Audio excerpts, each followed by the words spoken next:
About Pakistan. Let me ask you about the things that tie you to Pakistan. Was your mother a great influence in your life all through your growing up period? Very much. She was a great influence in terms of her views about life, politics, and even in sport. She was a great influence, and she gave me a lot of love. I was very close to her. If she was such a central part of your life all through that period, it's terribly difficult, I suppose, even now for you to not forget her, but to put her aside, put her memory aside.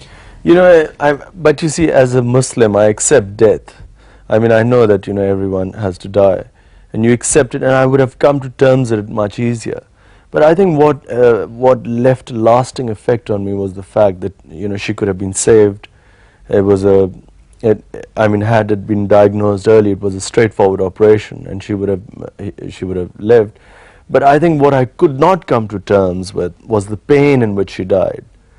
You know, I saw someone that close to me for 2 months. I saw in extreme pain, which I think only people who've seen cancer patients, only they can know how they suffer. And I think that suffering and watching her die, that sort of touched me very deep, and it changed it was like a watershed in my life. You did an amazing thing the other night, and you pulled in a tremendous number of celebrities, beautiful women. But that was the first time you'd ever stood up and said, I want you to help me to raise money. It was the first time you'd ever appealed to any of your friends to come forward and do that for you. Outside Pakistan, yes. In Pakistan there was a big response, but outside I wasn't confident, you know, I wasn't sure how people would react to a hospital in Pakistan.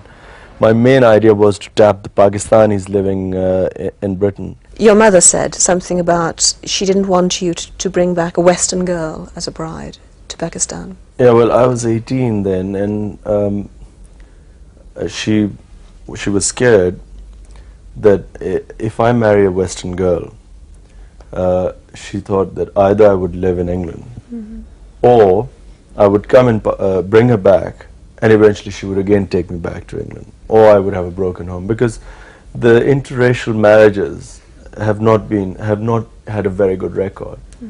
It's difficult for Western women to live there, and so that was her main argument. But every time you went home, did she have, or your family, did they have lined up for you a whole lot of girls who you had to go and see and look at and think about and all of that, or not? How did it work? Well, you see, I grew up in this house where I had 4 very independent, educated and strong-minded sisters, and a mother who was again